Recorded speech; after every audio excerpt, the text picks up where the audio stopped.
It was May 25, 1982, a crisp autumn day in the southern hemisphere, but a sweltering crucible of desperation in the skies above the windswept Falkland Islands.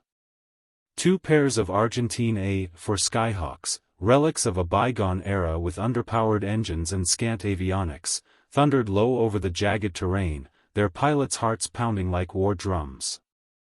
Leading the charge was Captain Pablo Carballo, a seasoned aviator whose steely resolve masked the grim calculus of a potential suicide run. His wingmen, Lieutenant Carlos Rinca, First Lieutenant Mariano Angel Velasco, and Ensign Jorge Nelson Barrionuevo, clung to formation, bellies heavy with bombs that could either shatter the British grip on these windswept isles or claim their own lives as tribute. The Falklands, known to the Argentines as the Malvinas, had fallen into their hands just weeks earlier, a fleeting triumph seized in the fog of invasion. But victory's grasp was slipping, squeezed by the relentless advance of the Royal Navy. HMS Coventry and HMS Broadsword, twin sentinels of steel and radar, had edged perilously close to the islands, shielding ground troops and offering the Argentines a rare blind spot, an approach shrouded by the undulating hills, beyond the reach of British eyes in the sky. Destroy these ships, and the Malvinas might yet endure. Fail, and the islands would bleed back to the Union Jack. Entering their range, "Don't climb for any reason," Carballo barked over the crackling radio, his voice a whip-crack of command. The Skyhawks skimmed the earth like shadows fleeing dawn, mere feet above the heather-cloaked moors, engines howling in protest against the terrain's treacherous embrace. These were no sleek phantoms of modern warfare, they were battered veterans, stripped of radar-homing missiles or electronic countermeasures, armed only with gravity and guts. The British ships, however, bristled with technological fangs, Sea Dart missiles that could lance from afar, radars that pierced the veil like predatory owls. Aboard HMS Coventry, the air hummed with taut anticipation. Captain David Hart-Dyke, a patrician figure with a sailor's unyielding poise, paced the bridge, his crew coiled like springs. Intelligence whispers from British Special Forces had painted a mosaic of menace, Argentine jets airborne, intent unknown. But Hart-Dyke's instincts screamed louder. Then, the radar operator's voice sliced the tension, "For contacts, bearing 225, range 30 miles. Alarms wailed like banshees, red lights bathing the decks in infernal glow. Action stations blared, men scrambled to posts, the symphony of urgency, clanging hatches, shouted orders, echoing through the steel labyrinth. Sea Dart launchers swiveled skyward, hungry for prey. As the Skyhawks crested Pebble Island's rugged spine, Isla de Bourbon ahead. "Keep low and follow me," Carballo's artistry turned invisibility into an ally. The planes melted into the land's folds, ghosts evading the ether.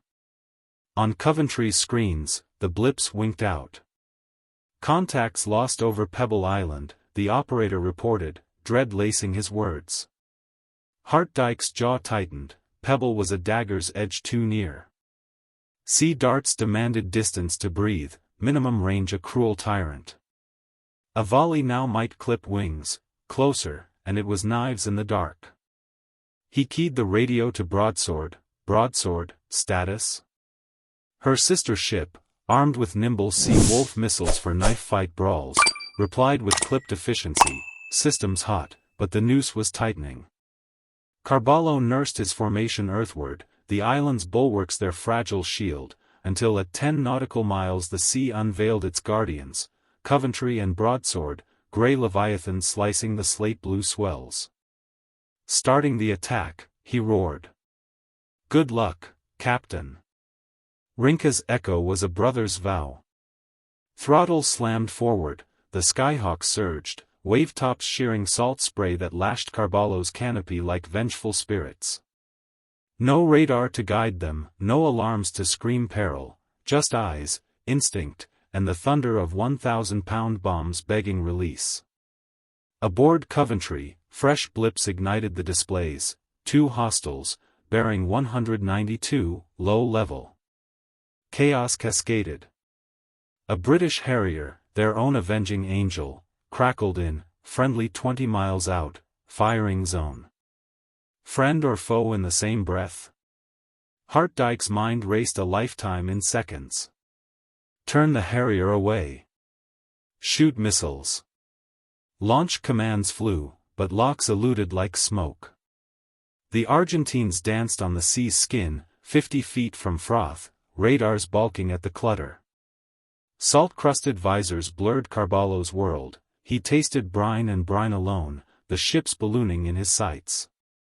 Hart-Dyke's pulse thundered, doubt a serpent in his gut. Had he gambled the ship on a ghost? Prayer flickered unspoken for broadsword sea wolves, short-range sorcerers suited to this melee. On her bridge, operators wrestled phantoms, the low flyers merged into one fat target. Lock achieved, launch primed. Then schism, the ghost split, coordinates colliding like crossed wires. Missiles not responding. Restart, now. But time was a thief, pilfering seconds as lookouts on Coventry bellowed, visual, Skyhawks dead ahead. Desperation birthed bedlam. Coventry's deck guns, 4.5-inch behemoths and stuttering 20mm Oerlikons, roared to life, joined by a ragged chorus of rifles and machine guns. Sailors, faces gaunt with fury, blazed from every vantage, tracers stitching the sky like lethal lace. Carballo glimpsed the sea erupt in geysers, bullets whispering death's approach. Coventry loomed, salvation and sepulchre intertwined. They're too close, we won't make it. Instinct surged, changed targets, the other one. The pair veered starboard, Coventry's guns slashing empty air as they thundered past her flank, a hair's breadth from collision. Triggers yanked, bombs tumbled free, iron harbingers skipping the waves like vengeful stones, once, twice, before fate's lottery spun. Broadsword's crew watched in frozen horror as one plunged short, kissing the depths. The second? A devil's kiss, it burrowed into her hull, ricocheting upward through bulkheads, erupting from the deck in a mangled tumble before splashing harmless, unexploded, into the sea. Dismay clawed Carballo, glory deferred.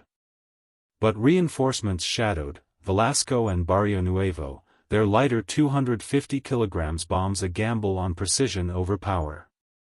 Coventry wheeled starboard in frantic pirouette, Hart-Dyke bellowing for clear shots.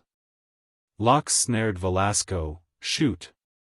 Flames burst a sea dart, streaking like a comet. Yet the Skyhawks burrowed lower, vanishing into sea clutter.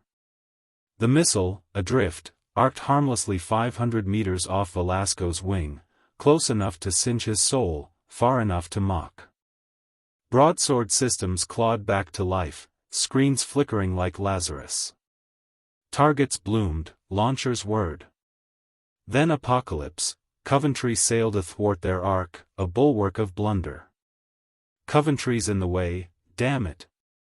Maneuvers clashed in the churn, seconds hemorrhaged. Coventry's arsenal unleashed anew, cannons thundering, the main gun vomiting shells that plowed futile furrows in the waves. Sights skewed, a 20mm jammed mid-bark, sailors clawing at levers as rifles cracked in impotent rage. The sea boiled under the barrage, a futile tempest against inexorable steel birds. Brace! Brace! The cry ricocheted like doom's toll. Men hurled themselves to decks, clutching stanchions as the Skyhawks filled the windscreen. Velasco's thumb depressed, 20mm cannon spat copper fury, raking Coventry's superstructure in a storm of sparks and screams. He held the trigger till barrels glowed, then loosed his payload, bombs arcing graceful arcs before Divinity's hammer fell. Two muffled thuds, penetration without passion. Barrio Nuevo's release faltered, bombs clinging like stubborn ghosts. Eons in heartbeats. Crews stirred, confusion a bomb over terror. A damage report choked mid-breath, then Armageddon. Twin infernos erupted, one shredding the bridge in a maw of fire and rent metal, devouring the ops room where Hart-Dyke and his guardians huddled, the second gutting the forward engine room, flames devouring cables and turbines, plunging the ship into electrical eclipse. In the maelstrom's eye, Velasco whooped triumph, "Wahaha! Boom, dude, goal! Long live the nation!" Smoke wreathed Coventry like a funeral pyre, her vitals eviscerated, propulsion crippled, lists deepening. Hart-Dyke clawed consciousness from the abyss, smoke a choking shroud, screams a cacophony without source. The deck tilted, a siren's lure to the deep. Intercom silent as the grave, he staggered through labyrinthine corridors, the ship's death rattles, groans of buckling plate, a requiem. Fresh air slapped him on deck, concern for his lads a lifeline amid the haze. But valor met valor, no rout, but a ballet of British steel. Drills reborn in fire, sailors hauling brothers from infernos, medics staunching wounds amid the slant, rafts blooming like lifelines as survival suits zipped shut. The hull yawed, a drunkard stagger toward oblivion. Hart-Dyke, bloodied and adrift in daze, collapsed against the canted steel, watching his men vanish into the swells. Last aboard, he lingered, a captain's vigil, scanning the pyre one final time. Duty discharged, he slid into the final raft, adrift on the merciless Atlantic. Miraculously, British precision salvaged 170 souls, helicopters, and broadsword plucking them from Poseidon's jaws. Yet 19 ghosts haunted the waves, their valor etched in eternity. The Skyhawks limped home, wills kissing tarmac in ragged unison, a Pyrrhic laurel that whispered, not roared, against the war's inexorable tide. For another clash of titanium eagles, where MiG-29s turned the Iraqi skies into a viper's nest for F-15 Eagles, dive into this riveting footage, history's thunder, unfiltered.